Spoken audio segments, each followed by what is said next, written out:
Kodaikanal Resort Plots for sale. For more information, contact 766700 இப்ப மாநாடு ஊர்வலமே மதச்சார்பின்மை ஊர்வலம் தானே. ஆமா. அங்க முழக்கம் என்ன முழக்கம் வைக்கிறாருனாக்கா, எங்கள் ரத்தம் எங்கள் ரத்தம்,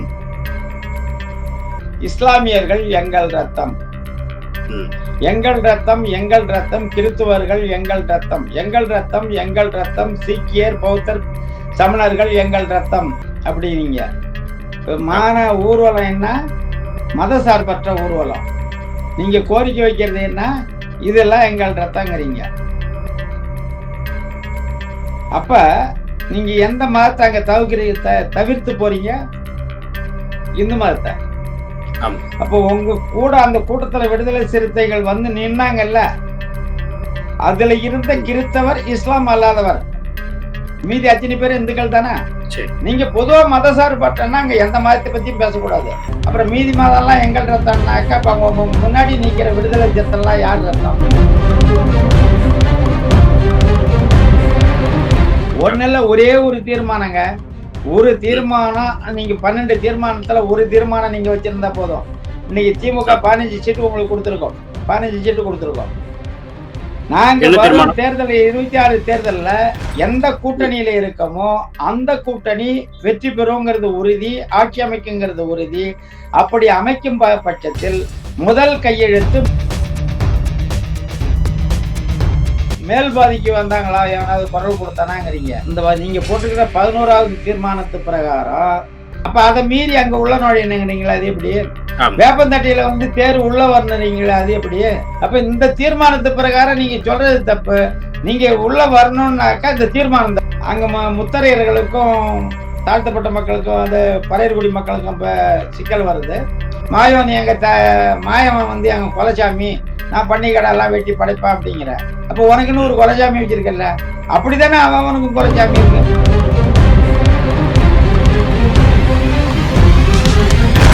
திருமாவளவனுடைய குலதெய்வன் கோயிலுக்கு வேற யாரும் வரக்கூடாது அப்படின்ற மாதிரி எல்லாம் அவங்க சொல்ல போறது இல்ல. பறையர்களுடைய குலதெய்வ கோயில்களுக்கு வேற யாரும் வரக்கூடாதுன்னு சொல்றாங்களா? அவங்க உள்ள போறதும் போவாதான் அவங்களுடைய முடிவு. அது கோயில் நிர்வாகம் யாருக்கிட்ட இருக்கோ அவங்க முடிவு. ஏன்னா அவங்க சொந்த கோயில், சொந்தமா கட்டினது.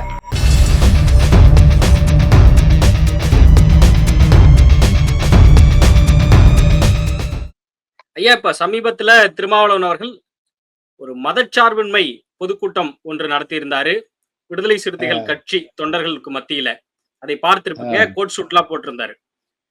அந்த நிகழ்ச்சியில அவர் பேசியிருக்கிற சில முக்கிய கருத்துக்கள் பேசுபொருளாக இருந்தது. இந்த ஒரு சூழ்நிலையில திருமாவளவன் முன்னெடுத்திருக்கிற இந்த அரசியல் எந்த அளவுக்கு விடுதலை சிறுத்தைக்கும் தமிழ்நாட்டுக்கும் அவர் சார்ந்த தொண்டர்களுக்கும் முக்கியத்துவம் வாய்ந்ததாக இருக்கும் நினைக்கிறீங்க? இல்ல, அவரு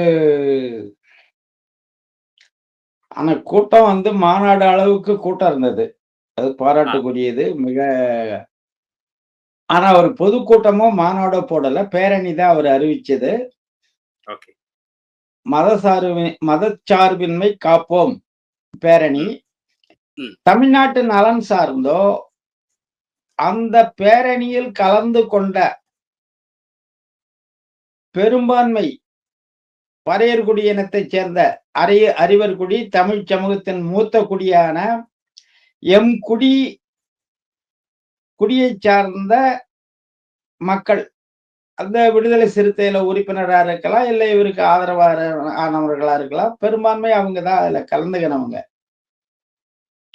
இப்ப அந்த பெரும்பான்மை மக்கள் சார்பா ஏதாவது கோரிக்கை வச்சீங்களா அப்படின்னா இல்ல. இப்ப இங்க வந்து இப்ப தலித்துங்கிறதும் எஸ்சிங்கிறதும் ஹரிஜன்ங்கிறதும் இது எல்லாமே வந்து தமிழர் குடியிலிருந்து அதை புறக்கணிக்கிறதுக்கான ஒரு திட்டமிட்ட சொல்லா நாம் பார்க்கறதால நான் மதிப்பு மிகுந்த சொல்லாதான் அந்த பறையர் குடிங்கிற சொல்ல பயன்படுத்துறேன். அதை மற்றவங்க வேற அறிவர் குடி அப்படிங்கிறத பறைதல் நான் ஏற்கனவே விளக்கம் கொடுத்துருப்பேன். பறைதல்னா பேசுதல், பறைதல்னா அறிவு சார் குடிங்கிற அடிப்படையில தான் அந்த சொல்றேன். பிறமொழி சொல்ல நம்ம பயன்படுத்த வேணாங்கிறதுக்காக. அந்த மக்களுக்காக ஏதாவது இவங்க தீர்மானம், முதல்ல அந்த தீர்மானத்தை பாத்துரும். தீர்மானம் 1, இந்தியாவை மதசார்பற்ற நாடாக பாதுகாப்போம். சுதந்திரம், சமத்துவம், சகோதர தத்துவம். இப்ப இது வந்து தமிழ்நாட்டு சார்பா இல்ல, இந்தியா சார்ந்துதான் தீர்மானங்கள் அத்தனையுமே 12 தீர்மானமும் இந்தியா சார்ந்துதான் வருது ஒழிஞ்சு தமிழ்நாட்டை சார்ந்து இல்ல. இந்த இந்தியாவுக்குள்ள தமிழ்நாடுங்கிற வகையில வேணா வரலாம் ஒழிஞ்சு தனியா தமிழ்நாட்டுக்குன்னு தமிழர்களுக்கான எந்த ஒரு கருத்தில அதுல இல்ல. அதுக்கு அடுத்தது வகாப்பு போடு வகுப்பு போடு திருத்த சட்டத்தை திரும்ப பெற வேண்டும். இது இந்தியா நாடு தழுவியது. அதுக்கு அடுத்தது குடியுரிமை சட்டத்தை திரும்ப பெற வேண்டும். அதுக்கு அடுத்தது 4வது தீர்மானம் தேசிய மக்கள் தொகை பதிவேடு, தேசிய குடிமக்கள் பேரேடு இவை கைவிட வேண்டும். அது குடிமக்கள் பதிவேடுல வந்து இப்ப ஈழத்தமிழர்கள் எல்லாம் குடிமக்கள்ல கொடுக்க முடியாதுங்கிறான். இங்க வாழற தமிழர்கள்ல நிறைய பேரை வந்து இந்தியர்கள் இல்லைங்கிறான். அது கைவிடணும்னு வலியுறுத்ததுல பொருள் இருக்கு. தேசிய மக்கள் தொகை கணக்கெடுப்பு இருக்குல்ல, அது எல்லாரும் பாமக உட்பட எல்லாரும் எடுங்கிறோம். தமிழ்நாடு அரசையும் வற்புறுத்துறோம் நம்ம. ஏன்னா சாதிவாரி கணக்கெடுப்பு அதை எடுத்தாதான் எடுக்க முடியும். சரிதான். சாதிவாரி கணக்கெடுப்பு எடுத்தாதான் இடஒதுக்கீடு சரியா கொடுக்க முடியும். நம்ம முன்பு இருக்கிற இடஒதுக்கீடையே தூக்கி எட்ட போட்டுட்டு 100 விழுக்காடு இடஒதுக்கீட்டுக்கு கொண்டு வரணுங்கிறோம். ஏன்னா 80 விழுக்காடு இருக்கிற பிற்படுத்தப்பட்ட மிகவும் பிற்படுத்தப்பட்ட மக்களுக்கு நீ 50 விழுக்காட்டுக்குள்ள கொடுத்துட்டு மீதி இருக்கிறத வந்து பொதுப்பட்டியலுங்கிற. இங்க பினான்சியலி பேக்வர்டு கேஸ்ட் முற்பட்ட வகுப்புக்கு வந்து ஒரு 10 விழுக்காடு கொடுத்துட்ட. நம்ம இடஒதுக்கீடு முற்பட்ட மக்களுக்கு வந்து முன்னேறிட்டாங்க. தாழ்த்தப்பட்ட பிற்படுத்தப்பட்ட பழங்குடியின மக்கள் வந்து பின்தங்கி இருக்காங்கிறதால தான் இவங்களுக்கு தான் இடஒதுக்கீடு. சமூகத்துல அடித்தட்டுல இருக்கிறவங்கள மேல் தூக்கி விடுறதுக்காக. மேல இருக்கிறவனுக்கு இடஒதுக்கீடு கொடுத்த பிறகு அப்புறம் என்ன இடஒதுக்கீடு மிச்சம் வைக்கிறீங்க? முழுக்கம் கொடுத்துட்டு போக வேண்டியதா. அது பிற்படுத்தப்பட்டவங்களோ முற்படுத்தப்பட்டவங்களோ forward caste, backward caste, most backward, இப்ப இது இல்லாத நான் சொல்றேன். இந்த பட்டியலே விட்டுடுங்க. இந்த பட்டியலே திரும்பி வர்ண பாகுபாட்டை கொண்டு வருது. குடியை எண்ணுங்க. குடியை எண்ணி பெரும்பான்மையான இருக்கிற குடிக்கு அந்த குடிக்குன்னு தனியா இப்ப வன்னியர்னா பெரும்பான்மைன்னா அவங்களுக்கு தனியா இடஒதுக்கீடு கொடுத்துடும் மக்கள் தொகைக்கு ஏற்ப. பறையர் குடின்னா தனியா கொடுத்துடு. பள்ளர் குடி, தேவேந்திர குல வேளாளர் குடி தனியா கொடுத்துடு. ரொம்ப ரொம்ப சிறு மக்கள் தொகையா இருக்கிறது ஒரு 10 கோடி 5 கோடி சேர்த்து ஒரு 50 லட்சம் பேர் தேர்ற அளவுக்கு 10 கோடி சேர்த்து அதுக்கு ஒரு என்ன ஒதுக்கீடோ அந்த விழுக்காட்டை கொடுத்துருங்க. இப்படி நீங்க வந்து குடிபெயர்லயே கொடுத்துட்டீங்கன்னா மேல்குடி கீழ்குடிங்கிற அந்த நிலை மாறுபடும். நீங்க ஃபார்வேர்டு கேஸ்ட்னு வைக்கும் போதே மேல்பட்டவங்கிறது ஆயிடுது. பழைய வர்ண சிறும தர்மம் தான் பிரம்ம சத்திரிய வைசிய சூத்திர பஞ்சமங்கிறது தான் திரும்பி வருது. பேக்வேர்டுங்கிறது அதுக்கு அடுத்தவங்கிற நிலை வருது. மோஸ்ட் பேக்வேர்டுங்கும் போது அதுக்கு அடுத்தவன் கீழானவன், ஷெட்யூல்டுங்கும் போது அதுக்கு கீழானவங்கிற நிலை வருது. ஆனா இன்னும் வளராத இன்னும் கீழ்நிலையில இருக்கிற குடி வந்து இருளர் குடி. மலைவாழ் குடியில அவங்க மலையிலையும் இல்ல, நாட்டிலையும் இல்ல, வீடும் இல்ல, நிலமும் இல்ல. அவங்களுக்கு சாதி சான்றிதழும் பெற முடியல. அப்ப சொந்த நாட்டிலேயே இன்னும் குறிப்பா கேட்டா தமிழர் குடியினுடைய தமிழ் இனத்தினுடைய தொன்மை குடி எதுனாக்கா இருளர் குடிதான்.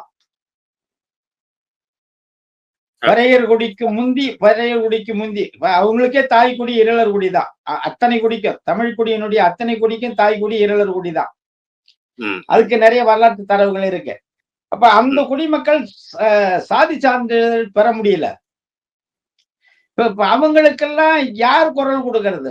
இப்ப SC ST பட்டியல் அந்த அடிப்படையில நீங்க ஒரு தலைவரா இருக்கும் பொழுது அந்த மக்கள் சார்ந்த தலைவரா இருக்கும் போது எல்லாரும் குரல் கொடுக்கணும்னாலும் முதல்ல குரல் கொடுக்க வேண்டியது அதை வாங்கி கொடுக்கறதுக்கு போராட வேண்டியது உங்களுடைய தலையாய கடமை. அவங்க பறையர்குடி பட்டியல் கூட தான் வராங்க. Scheduled caste and scheduled tribe அப்படின்னு வரும் பொழுது மலைவாழ் மக்கள் வராங்க. இப்ப அதுக்கான எந்த முன்முயற்சியும் இல்லை. இந்த தீர்மானத்தில் அதுல எல்லாம் எதுவும் வரல. அடுத்தது 5வது தீர்மானம் மதத்தின் பெயரால் ஏவப்படும் வன்முறைகளை கட்டுப்படுத்துவதற்கு சிறப்பு சட்டம் வேண்டும் என்று தொடர்ந்து வலியுறுத்தப்படுகிறது. இது மத்திய அரசு நோக்கிதான். மதவாத தடுப்பு சட்ட மசோதா நாடாளுமன்ற மாநிலங்களவையில் 2005ஆம் ஆண்டு அறிமுகப்படுத்தப்பட்டது. பின்னர் நாடாளுமன்ற இடைக்குழுவுக்கு அனுப்பப்பட்ட மசோதா சட்டமாக்கப்படாமலேயே 2014ஆம் ஆண்டு கைவிடப்பட்டது. அச்சட்டத்தை நிறைவேற்ற இந்த பேரணி வலியுறுத்துகிறது. அப்ப 2005ல இதுக்கான குழு போட்டு அந்த தீர்மானம் கொண்டு வரப்படுது, சட்டமாக்கப்படல. 2005ல இருந்து 2014 வரைக்கும் ஆராய்ச்சி. ஏன் அந்த 9 ஆண்டு காலத்துல அந்த சட்டம் நிறைவேற்றப்படல? இன்னைக்கு அவங்க கூட தானே கூட்டணியில இருக்கீங்க. அவங்க ஆட்சி தானே அன்னைக்கு நடந்தது. 14ல தூக்கி போட்டது பிஜேபி. பிஜேபி தூக்கி போடணும்னா இந்த சட்டத்தை சட்டமாக்குறதுக்கான வாய்ப்பு இருந்ததுங்கிறான். 9 ஆண்டு காலம். இப்ப இவங்க இப்ப என்ன 14, 11 ஆண்டாவது, 2 ஆண்டு கூட அது இவங்க பிஜேபி 9 ஆண்டு காலம் காங்கிரஸ் இருக்கும் பொழுதே அந்த சட்டம் நிறைவேற்றப்பட்டிருக்கலாம். ஆனா காங்கிரஸ் அதை நிறைவேற்றத்துக்கு மனம் இல்ல. அதுதான் இங்க காங்கிரஸ் பிஜேபி நம்ம பிரிச்சு பார்க்க முடியாது. நம்மளை பொறுத்த வரைக்கும் கும்பல் கொலைகளை பயங்கரவாத குற்றச்சட்டத்தின் கீழ் தண்டனை கொடுக்க வேண்டும். இந்த கேங் மர்டர் இருக்குல்ல, கும்பல் கும்பலா போய் அடிச்சு கொள்றாங்களா, அதுக்கு இதுவும் மத்திய அரசு நோக்கியதா. ஜம்மு காஷ்மீரை மீண்டும் மாநிலமாக அறிவிக்க வேண்டும். தீர்மானம் 8, மதம் மாறியவர்களுக்கான இடஒதுக்கீட்டை வழங்க வேண்டும். ஷெட்யூல்டு கேஸ்ட்ல இருந்து கிறித்துவத்துக்கு போனாங்கன்னாக்கா அந்த ஷெட்யூல்டு கேஸ்ட்ல உள்ள ரிசர்வேஷன் கிடைக்காது. ஆமா. எம்பிசில இருந்து இப்ப வன்னியர் கிறிஸ்டியன் மாறினாங்கன்னாக்கா அந்த எம்பிசி பட்டியல இருந்து வெளியே வந்துடுவாங்க. அவங்களுக்கு அவங்க மதம் மாறினாலும் அவங்க குடி அடிப்படையில அவங்களுக்கு அந்த இடஒதுக்கீட்டை கொடுக்கணும் அப்படிங்கிறது. மதம் மாறினா அவங்க சிறுபான்மையினர் ஆயிடுவாங்க இல்லையா? அங்க என்னன்னா, நீங்க மதம் மாறும் பொழுதே நீங்க இந்து இல்ல. இந்துவுல இருக்கிற சாதிய ஒடுக்குமுறை, வர்ணாசிரம ஒடுக்குமுறைக்கு உட்பட்டு இருக்கிறதுக்காக தான் சட்டம் கொண்டு வந்தது. சரி. நீ இந்த விட்டு வெளியே போட்டாலே நீ சாதிக்குள்ளாலேயும் இல்ல, வர்ணத்துக்குள்ளாலேயும் இல்ல. நீ போன பிறகு அங்கேயும் நீ சாதி கடைபிடிக்கிற நடைமுறையில அப்படிதான் இருக்கு. ஆனா சட்ட பிரகாரம் என்னன்னாக்கா, நீ இந்துவில இருந்து வெளியே போறனாலே வர்ணாசிரமத்தை விட்டு வெளியே போட்ட உனக்கு இடஒதுக்கீடு இருக்கு. அதுக்கு அடுத்தது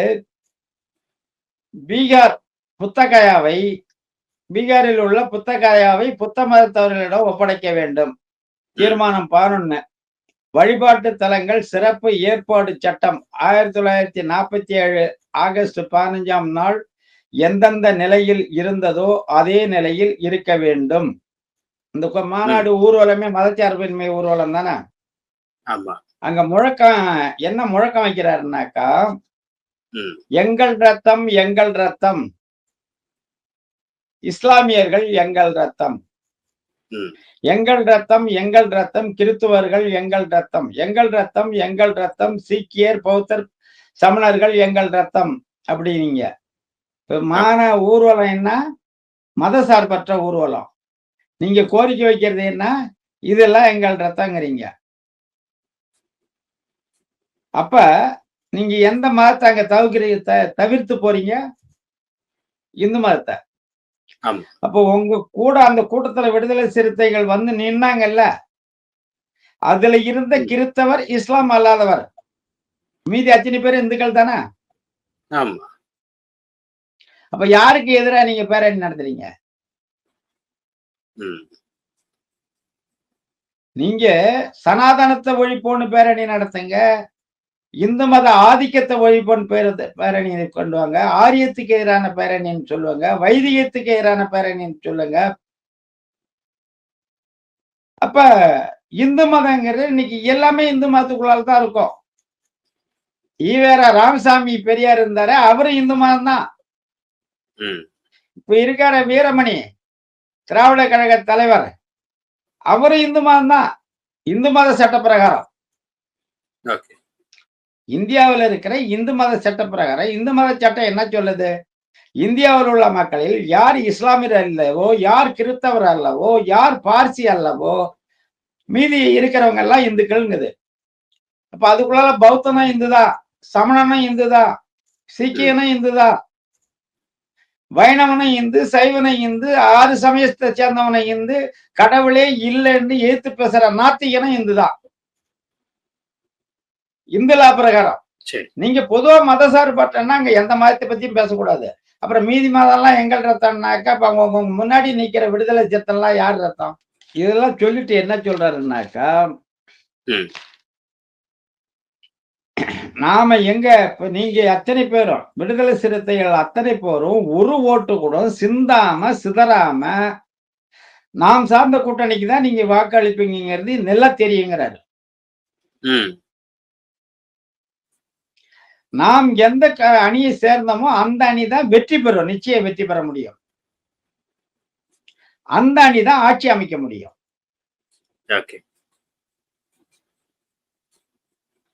இவ்வளவு பேசிட்டு அடுத்து என்ன சொல்றாருன்னா, நான் ஏதோ 8 சீட்டு 10 சீட்டுக்கோ இல்ல 10 சீட்டு 20 சீட்டுக்கோ நம்ம கூட்டம் கூடல பேசல.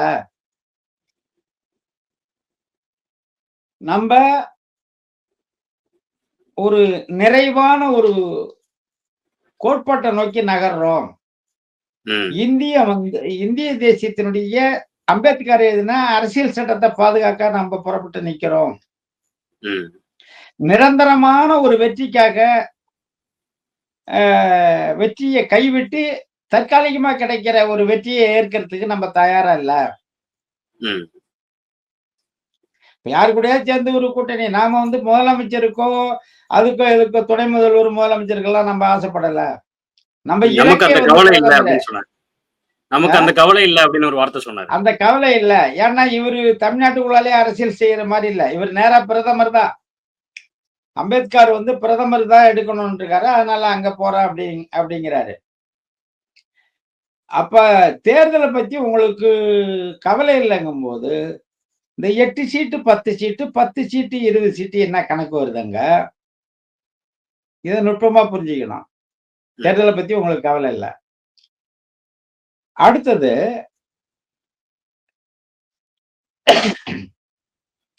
நம்ம போற கூட்டணி தான் வெற்றி பெறும். சிந்தாம சேராம எல்லா ஓட்டும் நம்மளுக்கு தான் போடுவீங்க நீங்க. இப்ப இந்த கூட்டம் எதுக்கு? இப்ப என்ன நோக்கம்? இப்ப பரணி திருமணமும் படிச்சாச்சு. இப்போ இந்த பேரணிக்கு என்ன தேவை? தமிழ்நாட்டுல 1000 பிரச்சனை இருக்கு. இன்னைக்கு அங்க சென்னையில ஒரு 500 50 60 ஊட இடிச்சு அந்த மக்களை பூரா வெளியே தள்ளி குடியிருப்புகளை பூரா நீங்க அரசு புறம்போக்கு நிலத்துல குடியிருக்கீங்கன்னு இடிச்சு தள்ளுறான். அந்த ஊர் மக்கள் பூர்வீக கொடி களத்துல போய் நின்று அதை தடுக்க வேண்டியவங்க தடுக்கல. நேத்து அங்க கர்நாடகாரங்க கொக்கரிக்கிறான், அவன் கமலஹாசன் மன்னிப்பு கேட்கணுங்கிறான். அதுக்கு ஒன்னும் நீங்க அறிக்கை விடல, கொக்கரிக்கல. இங்க தமிழ்நாட்டு பிரச்சனை நிறைய இருக்கு. கனிம வளங்கள் கொள்ளையில இருந்து கல்வி கொள்கை. ஏன் இப்ப நீங்க அந்த அளவுக்கு போகணும்? அந்த மக்கள் இருக்காங்கல்ல, தாழ்த்தப்பட்ட மக்கள் இருக்காங்கல்ல, அதாவது பட்டியலின மக்கள் இருக்காங்கல்ல, பறையர்குடி மக்கள், அது உள்ளிட்ட அந்த அட்டவணையில இருக்கிற குடிமக்கள் இருக்காங்கல்ல, குறைஞ்சபட்சம் அவங்களுடைய தீர்மானம், அவங்களுடைய கோரிக்கைகளாவது ஏதாவது ஒண்ணு அங்க வச்சிருக்கணும்ல. இப்ப பஞ்சமி நிலம் 12 லட்சம் ஏக்கரு அம்மையார் ஜெயலலிதா ஆட்சி காலத்துல போய் குரல் கொடுத்தீங்க மீட்டு கொடுக்கணும்னு. இன்னைய வரைக்கும் மீட்டு கொடுக்க உங்களால முடியல. இந்த அரசுல கோரிக்கை வைக்க முடியல. தீர்மானத்துல ஒண்ணு வைக்கலாம்ல. அப்ப திமுக கிட்ட நீங்க 20 சீட்டு கோரிக்கை வைக்கணும். 20 வச்சாதான் அது கொஞ்சம் கொஞ்சமா இறங்கி 15 12 ஒரு 10 கடைசியா ஒரு 8லயாவது நிக்கலாம். ஒரு 2 கூடவாவது வாங்கலாம். இதையே அங்க சொல்லிட்டாரு. நாங்க இதை எதிர்பார்க்கிறோம் அப்படிங்கிறதையும் சூசகமா ஆளுங்கட்சிக்கு தெரிவிச்சிட்டாரு. இப்ப இதுக்குதான் இந்த கூட்டம்.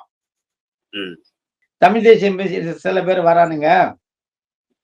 அவன் திமுக மட்டும் இருக்கல, ஒட்டுமொத்த திராவிடத்தையே காலி பண்ணுவாங்கிறான், பெரியார கன்னடாங்கிறான். அப்ப பெரியார கன்னடான்னா அம்பேத்கர் என்ன சொல்லுவ அப்படிங்கிற கேள்வியை வச்சுட்டு அதுக்கு பதில் அவரே சொல்றாரு. அம்பேத்கர் மராத்தி மொழி பேசினாரு, தெலுங்கு ஹிந்தி படிச்சாரு, அப்ப மராத்திக்காரன்னு சொல்லுவியா? நாங்க பெரியாரை விட்டாலும் விடலாம், அம்பேத்கரை நாங்க விட முடியாது. அம்பேத்கரை விட்டு யாரை நாங்க தலைவரை ஏத்துக்கிறது? மோடியை ஏத்துக்க முடியுமா? அமித்ஷாவை ஏத்துக்க முடியுமா? அண்ணாமலை ஏத்துக்க முடியுமா? இப்படி அடுக்குறீங்க. ஏயா உங்களுக்கு இந்த அம்பேத்கருக்கு முன்னோடியா நம்ம மண்ணில் இருந்த நம்ம தாத்தா ரெட்டமலை சீனிவாச, அயோத்திதாஸ் பண்டிதர்லாம் உங்களுக்கு கனவுலயே இல்லையா? மறந்தே போச்சா? இவங்க எல்லாம் தலைவரே இல்லையா? யார தலைவரா ஏத்துக்கணுங்கிறீங்க? அவங்க இப்ப ரெட்டமலை சீனிவாச, அயோத்திதாச பண்டிதர் இவங்கெல்லாம் அந்த அந்த குடி சார்ந்த தலைவர் இல்ல. நாங்கெல்லாம் தமிழ் இன தலைவரா பாக்குறோம். ஒட்டுமொத்த தமிழ் இனத்துக்கே தலைவரா பாக்குறோம். நீங்க சர்வசாதாரணமா போய் நாங்க யார போய் நாங்க தலைவரா ஏத்துக்கிறது அப்படிங்கிறீங்க. 1995, 99 அப்ப இந்த இளைய பெருமாள் ஐயா இருந்த காலகட்டத்துல இந்த மக்களை வந்து எவ்வளவு எப்படி மேல கொண்டு வரது, இந்த எஸ்சி எஸ்டி மக்கள் ஒடுக்கப்பட்ட நிலையில இருக்கிறவங்களை கொண்டு வரும்போது சிறப்பு நிதி ஒதுக்கீடு திட்டம்னு ஒண்ணு கொண்டு வந்து அதை அமல்படுத்தி ஒவ்வொரு மத்திய அரசுல இருந்து மாநில அரசுக்கு அந்த பழங்குடியின மக்கள், பட்டியலின மக்களுக்கு சிறப்பு மேம்பாட்டு திட்டம். இந்த இடஒதுக்கீடு எல்லாம் விட்டுடுங்க, தனி நேரடியா. இதுக்கு 2021 இருந்து இந்த 4 ஆண்டுக்கு வந்த பணத்தை, மைய அரசுல இருந்து வந்த பணத்தை மாநில அரசு செலவு செய்யாம 7,833 கோடி ரூபாய திருப்பி அனுப்பியிருக்கு. இந்த ஆண்டு வந்ததுல மட்டும் 120 கோடி வந்ததுல 2 கோடியை செலவு பண்ணிட்டு 118 கோடியை திருப்பி அனுப்பியிருக்கு தமிழ்நாடு அரசு. அப்ப எதுக்குதான் நீங்க கட்சி தலைவரா இருக்கீங்க? எதுக்கு ஒரு கட்சி வச்சிருக்கீங்க அந்த மக்கள் சார்ந்துங்கிற? ஏன் இப்ப இங்க எவ்வளவு எஸ்சி மலைவாழ் மக்கள்னு நீங்க உள்ள போகும்போது எத்தனை மலைகளுக்கு சாலை போக்குவரத்து கிடையாது, பள்ளிக்கூடம் கிடையாது, ஆறுகள்ல ஓடைகள்ல பாலம் கிடையாது. திடீர்னு மருத்துவத்துக்கு வந்து அவன் யானை கட்டி தோல்ல தூக்கிறதுக்குன்னு வரான், 10 கிலோமீட்டர் மலையேறி வரான். இந்த நிதியெல்லாம் கொண்ட ஒவ்வொரு மலைவாழ் மக்கள் குடியிருப்பு பகுதி எவ்வளவு செப்ப நட்டிருக்கலாம், மருத்துவமனை கட்டிருக்கலாம், பாடசாலைகள் கட்டிருக்கலாம், சுய உதவி குழு,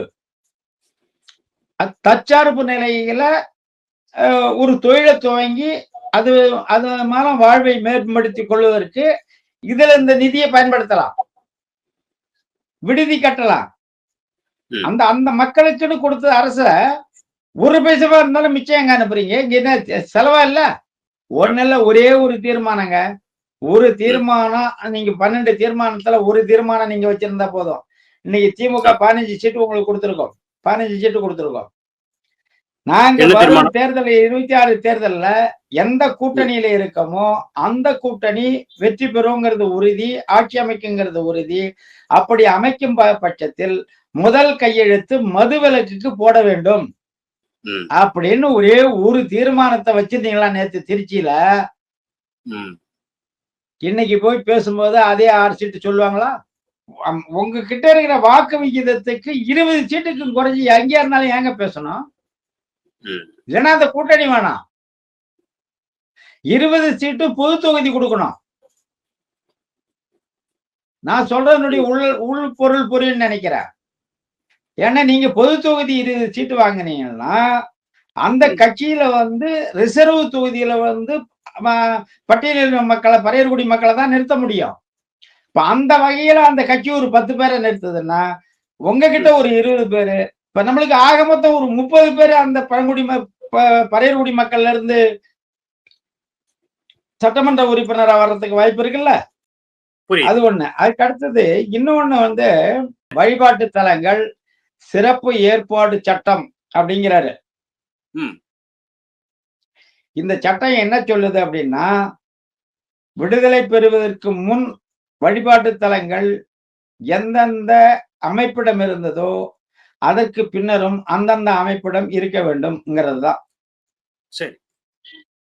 இந்த சட்டத்து பிரகாரம் பாபர் மசூதி இடிச்சது தப்பு. அது இடிச்சிட்டு அவன் வந்து ஏற்கனவே ராமர் இருந்த இடத்துல பாபர் மசூதி இடிச்சிட்டு கட்டியிருந்தால் கூட விடுதலை பெறும்போது என்ன நிலையோ அந்த நிலை அப்படியே தொடரணுங்கிறது தான். நீங்க அங்க வந்து ராமர் கோயில் இடிச்சிட்டு தான் பாபர் மசூதி கட்டினான்னா, தமிழ்நாட்டுல இருக்கிற சிவன் கோயில் பூராவுமே ஆசீவக பெரும்பள்ளிகளை இடிச்சிட்டு கட்டினது. ம். அப்போ ஒட்டுமொத்த சிவன் கோயிலையும் இடிச்சிட்டு திரும்பி ஆசீவக பள்ளி கட்டிவிடலாமாங்கிற கேள்வி வரும். ம்ஹ்ம். இப்படி ஒவ்வொரு இடத்துலயும் சிக்கல் வருங்கிறதுக்கு தான் இத வச்சாங்க. சரி. அப்ப அந்த மரபு மாறக்கூடாது அப்படிங்கிறது தான். இவரே என்ன சொல்றாருன்னாக்கா, ம். இந்த வடகாடா ம். இப்போ ஒரு எது? ஊர்ல வந்து தேரு இழுக்கலன்னு சொன்னாப்புல, புதுக்கோட்டை வேப்பந்தட்டை. வேப்பந்தட்டை வேப்பந்தட்டை வேப்பந்தட்டையில இவரு என்ன பண்றாரு, அந்த அந்த கூட்டத்துல பேசும்போது பேசுறாரு. ஊரு உள்ளால வர தேரு ஒரு 100 மீட்டர் காலனிக்கு உள்ளால வரமாட்டேங்குது. ம். அது அந்த மக்கள் போராடி கேட்டாங்க. அது இழுக்க முடியாதுன்னு சொல்லிட்டாங்க. அந்த தீண்டாமை அங்க இருக்கு. இது மேல முறையிடும்போது மாவட்ட கலெக்டர்ல இருந்து, நீதிபதியில இருந்து அது வராது அப்படின்னு சொல்லிட்டாங்க. அப்படின்னு ம். சொல்லிட்டு இவரு என்ன பேசுறாரு என் கூட்டத்துலன்னா, ம். "ஏன்டா பைத்தியமே நீங்க எந்த காலத்துல வாழுறீங்க? மரபொழி தான் இருக்கும்னாக்கா அது அந்த காலம். ம். 1950க்கு முன்னாடி இருந்தது இந்துத்துவ சனாதன காலம். ம். 1950க்கு பிறகு அம்பேத்கர் காலம். ஏன்னா அவரு சட்டம் நிறைவேற்றப்பட்டுட்டது இல்ல. ம். அதனால அதுக்கும் பிறகு இருக்கிறது அம்பேத்கருடைய காலம். இந்த காலத்துல வந்து நீங்க வந்து அ இப்படி பேசுறது சரியா? ம். அப்படின்னு இவரு சொல்றாரு. ஓகே. அப்ப அந்த சட்டம் இருக்கணுங்கிற அந்த ம். வழிபாட்டு தலங்கள் சிறப்பு ஏற்பாடு சட்டம் அப்படியே இருக்கணும்னு தீர்மானத்துல குடுக்குறீங்க. ம். சரியா? உங்க தீர்மானம் 11 அதுதான் சொல்லுது. ஓகே. அப்ப 47க்கு முன்னாடி எந்தெந்த இடம் எப்படி எப்படி இருந்ததோ, அது அப்படி அப்படியே இருக்கணுங்கிறது தான். இதே இவரே வந்து பிஜேபிக்காரன் எதுக்கு தமிழ்நாட்டுக்கு வந்தா, எங்களுக்கு குரல் குடுக்க வந்தாங்கங்கும்போது, அ மேலவளவுக்கு அது என்னது? மேல்பாதி. ம். மேல்பாதிக்கு வந்தாங்களா? எவனாவது குரல் குடுத்தானாங்கிறீங்க. இப்ப இந்த சட்டத்து பிரகாரம், நீங்க போட்டிருக்கிற 11வது தீர்மானத்து பிரகாரம், அப்ப அத மீறி அங்க உள்ள நுழையணுங்கிறீங்களா? அது எப்படி? ஆமா. வேப்பந்தட்டையில வந்து தேர் உள்ள வரணுங்கிறீங்களே அது எப்படி? ம். அப்ப இந்த தீர்மானத்து பிரகாரம் நீங்க சொல்றது தப்பு. நீங்க உள்ள வரணும்னாக்கா இந்த தீர்மானம் தப்பு. இப்ப இதுல எது சரி? வழிபாட்டு உரிமை அப்படிங்கிறது பொதுவா இருக்கணும்னு கேட்கிறாருல்ல அவரு. வழிபாட்டு அதான். தலங்கள் சிறப்பு ஏற்பாடு சட்டம். ம். ம். ஒரு கோயில் யாரு கட்டுப்பாட்டுல இருக்கோ அவங்க கட்டுப்பாட்டுல தான் இருக்கணும். என்ன வழிமுறை இருந்ததோ அங்க அப்படிதான் இருக்கணும். இப்போ எடுத்துக்காட்டா எடுத்தீங்கன்னா, பிராமணர்கள் மந்திரம் ஓதுற கோயிலா இருந்தா, அது பிராமணர்கள் மந்திரம் ஓதிக்கின்னு தான் இருப்பான். சரி. சரிங்களா? இப்போ ம். இப்போ வீரன் கோயிலு, சூரன் கோயிலு, குலதெய்வம் கோயிலு, பன்னி கிடா வெட்டுறோம், கோழி வெட்டுறான்னா அவன் வெட்டிக்கின்னு தான் இருப்பான். சரி. ஜெயலலிதா அம்மையார் வந்து ஆடு பன்னி, கோழி வெட்டக்கூடாதுன்னு சொல்லிச்சு. அந்த மாரி கொண்டு வரவும் முடியாது. அவன் சரி. மரபொழி பண்ணனான். 47க்கு முன்னாடி என்ன பண்ணியிருந்தான்? ம். 47க்கு முன்னாடி அது அப்படியே இருக்கும். ஓகே. இதான் இந்த சட்டம் சொல்லுது. ம். அந்த சட்டம் அப்படியே இருக்கணும்னு நீங்க தீர்மானம் நிறைவேற்றிட்டு, அப்புறம் ம். அந்த சட்டத்த மீறி ஒருத்தன் வழிபாட்டு தலத்துல ஒருத்தன் போகணும்னா அது எப்படி? மாயவன் மாயவன் வந்து எங்க குலசாமி, நான் பன்னி கடாலாம் வெட்டி படைப்பேன் அப்படிங்கிற. அப்ப உனக்குன்னு ம். ஒரு குலசாமி வச்சிருக்கல்ல. அப்படித்தானே அவனுக்கும் குலசாமி இருக்குங்கிறான். திருமாவளவனுடைய குலதெய்வன் கோயிலுக்கு வேற யாரும் வரக்கூடாது அப்படின்ற மாதிரிலாம் அவங்க அப்படி சொல்ல போறது இல்ல. பறையர்களுடைய குலதெய்வ கோயில்களுக்கு வேற யாரும் வரக்கூடாதுன்னு சொல்றாங்களா அவங்க? உள்ள போறதும் போகாததும் அவங்களுடைய முடிவு அது. கோயில் நிர்வாகம் யாருகிட்ட இருக்கோ அவங்க முடிவு. ஏன்னா அவங்க சொந்த கோயில், சொந்தமா கட்டினது. பொது கோயில் ம். கிடையாது, அரசாங்க கோயில் கிடையாது.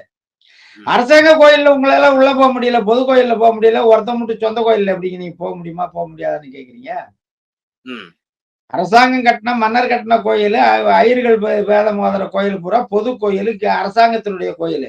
அதிலேயே எல்லாரும் உள்ள போக முடியல. ம். தனிப்பட்ட ஒருத்தவன் என் கொல்லியில கட்டி வச்சிருக்கேன், என் வீட்டுல கட்டி வச்சிருக்கேன்னா, அதுல வந்து நான் உள்ள போக முடியுமான்னு எப்படி கேட்க முடியும்? அவங்க ம். விரும்பினா போகலாம். இப்ப இதே வந்து வடவாடியா, வடகாடு. அந்த ஊர்ல வந்து ஒரு பிரச்சனை வந்தது. அங்க முத்தரையர்களுக்கும், தாழ்த்தப்பட்ட மக்களுக்கும், அது பறையர்குடி மக்களுக்கும் இப்ப சிக்கல் வருது. அவங்க ம். வந்து அந்த எங்க பறையர்குடி மக்களுடைய வழிபாட்டு தல கோயிலுக்கும் பக்கத்துல வந்து இந்த கோயிலுக்கான உரிமையான இடத்துல விளையாட்டு மைதானத்த உருவாக்கி வச்சுக்கிறாங்க. அது இந்த கோயிலுக்கு இடைஞ்சலா இருக்கு. இப்ப இது ம். போகும்பொழுது அங்க என்ன சொல்றாரு, அவங்க எப்படி இங்க வரலாங்கிறாரு திரும்ப. ம். பரையர்குடி மக்களுடைய கோயில் பரம்பரை பரம்பரையா அவங்க கும்பிட்டுக்கின்னு இருக்காங்க. ம். அவங்க பொங்கல் வச்சு படைக்கிற இடத்துல ஊர் மக்கள் வந்து வீம்புக்கு எப்படி இங்க வந்து வரலாங்கிறாங்க. ம். அப்ப இந்த இடத்துல உங்க நீதி மாறுது. மேல்பாதிக்கு போகும்போது நான் உள்ள வந்தா என்னங்கிற நீங்க தீர்மானத்திலேயே எங்களுக்கு வந்து தலித்தில் ஆதி திராவிடர்ங்கிற சொல்ல நீக்கிட்டு பறையர்குடி அல்லது அறிவர்குடி அப்படின்னு தான் பேர் மாற்றணும்னு கேட்டிருக்கணும். ம். நீங்க வந்து இப்ப இப்ப இங்க பாருங்க எல்லா குடிகளுமே சாதி வெறி பிடிக்கும் போது அந்த சாதி வழின்னு போகும்போது அகில இந்த குடியா மாறுதுங்க. அதுதாங்க இப்ப நம்மளுக்கு சிக்கலா இருக்கு. ம். ம். இவர் எப்படி பறையர் குடிய தலித்து குடின்னு போட்டு அகில இந்திய குடியா மாத்துறாரோ அவரு ம். அதோட மட்டும் இல்ல. எங்களுக்கு வந்து ஆந்திராவுல வந்து நாங்க வேர் விட்டுட்டோம். தெலுங்கானாவுல கிளை விட்டு இருக்கு. கேரளா, கர்நாடகா, மகாராஷ்டிராவெல்லாம் துளிர் விட்டு இருக்கு. ம். அப்படின்னாக்கா, அப்ப விடுதலை சிறுத்தைகள் இயக்கம் வந்து தமிழ்நாட்டுக்கு இல்ல, தமிழ்நாட்டு பறையர்குடி மக்களுக்கானது இல்ல இது. ம். அகில இந்திய தழுவியதா இவரு போறாரு. ஓகே. சித்தாந்தத்துல புத்தா பிலாசபி நாங்கெல்லாம் புத்தர வம்சாவழின்ட்டு போறாரு. ஓகே. இப்ப தமிழர் நலம் சார்ந்து அல்லது தமிழர் குடியில ஒரு பெருங்குடியா இருக்கக்கூடிய அறிவர் குடியான பறையர் குடி நலம் சார்ந்தோ இவருடைய சித்தாந்தம் முன்வைக்கப்படல. ம். இப்ப இததான் இப்ப பாமகவோ இல்ல பாமக சாராத வன்னியர் சங்கங்கள் நிறைய இருக்கிறவங்க என்ன சொல்றாங்கன்னா, ம். உங்க நிலைப்பாட்டுல தான் அவங்களும் வன்னியர்கள், நாங்க வன்னிய குல சத்திரியர்கள், நாங்க ஆந்திராவுல வேறுவிட்டு இருக்கோம், கர்நாடகாவுல இருக்கோம், மகாராஷ்டிராவுல இருக்கோம், இந்தியா முழுக்க வன்னியர்கள் இருக்கோம்னு அகில இந்திய வன்னிய குல சத்திரியான்னு அவங்க போறாங்க. ம். இப்ப அவங்களும் நாங்க தமிழர், தமிழ்நாட்டை ஆண்டகுடி, தமிழர்களுடைய ஒட்டுமொத்த தமிழ் குடியும் பாதுகாக்கக்கூடிய பொறுப்பு, கனிம வளம், மண்ணு, மொழி எல்லாத்தையும் பாதுகாக்கக்கூடிய முன்னோர்கள் பாதுகாத்து நின்னாங்க. அந்த கடமை எங்களுக்கு இருக்கு அப்படின்னு தமிழை தூக்கறதுக்கு வரல. ம். அவங்க சமஸ்கிருதத்தை தூக்கிக்கின்னு அகில இந்திய சத்திரிய குடியா போய்க்கின்னு இருக்காங்க. ஓகே. இங்க ஆயர்குடியை பார்த்தா அவங்க ஆயர்குடி, இடையர்குடி, கோனார்குடிங்கிற நிலவை வாங்கி அகில இந்திய யாதவா போய்க்கின்னு இருக்காங்க. ம். ம். இங்க நம்ம குயவர் குடிய வந்து இன்னைக்கு குலாலாங்கிற குடி கூட கொடுக்குறான். சாதி சான்றிதழ் கேட்டா குயவர் குடின்னு கொடுக்க மாட்டேங்கிறான். குயவர் குடிங்கிறது தமிழ் குடி, குலாலாங்கும் போது தெலுங்கு குடி. இப்ப தமிழ் குடிக்கு குலாலாங்கிற சர்டிபிகேட் கொடுக்குறான். அப்ப இங்க அதுவும் வந்து தமிழர் குடிங்கிற நிலையில இருந்து மாறப்படுது. ஓகே. இந்த நிலை போச்சுன்னா இன்னும் 5 ஆண்டு 10 ஆண்டுல தமிழ்நாட்டுல தமிழர் குடி யாருன்னு பார்த்தா ஒரு குடியும் தேராது. ம். ம். எல்லாம் ஒரு அகில சில குடியா இருக்கு. அப்புறம் கடைசியில ஒரு சில பழங்குடி மக்கள் ஆதியன் இந்த மாதிரியான சாதிகளுக்கு போட்டு கொடுக்க சொல்லி கேக்குறாங்க. ஆனா அவர்களுக்கு அந்த சாதி சான்றிதழ் வழங்கப்படுறது இல்ல அப்படிங்கிற தகவல் வருது. அதே போன்று அருந்ததியர் அப்படின்னு சொல்லணும், சக்கிலியர்கள் அது போல நம்ம என்ன பேச்சு வழக்குல இருக்கோ அதை சொல்லாம அருந்ததியர்கள்னு சொல்லணும்னு சொல்லிட்டு அவங்க சமூக மக்கள் ஒரு சில நோட்டீஸ் அடிச்சிருக்காங்க. அந்த நோட்டீஸ் இணையதளத்துல வலம் வருது. இதுதான் இப்ப திராவிடத்தினுடைய சதி வேலையே. இதுதான் நம்ம சொல்ல வரோம். இப்ப ம். தெலுங்கர்கள் நிறைய பேர் இன்னைக்கு வலைவழியில யூடியூப்ல பேச ஆரம்பிச்சுட்டாங்க. இது தமிழ்நாடு அல்ல, திராவிட நாடு. ம். இது தமிழர்கள் மட்டும் அவங்க வாழல, எல்லா மொழிக்காரனும் வாழறாங்க. அதனால இது திராவிட நாடுங்கிறாங்க. இப்ப நாளைக்கு இது திராவிட நாடுன்னு மாடும்போது தமிழனுக்குன்னு ஒரு நாடு இல்லைங்கிறதா எங்க நிலைமை. அதை நோக்கிதான் நீங்க போய்கின்னு இருக்க. அதை நோக்கிதான் திராவிட அமைப்புகள் வந்து பயணிக்குது.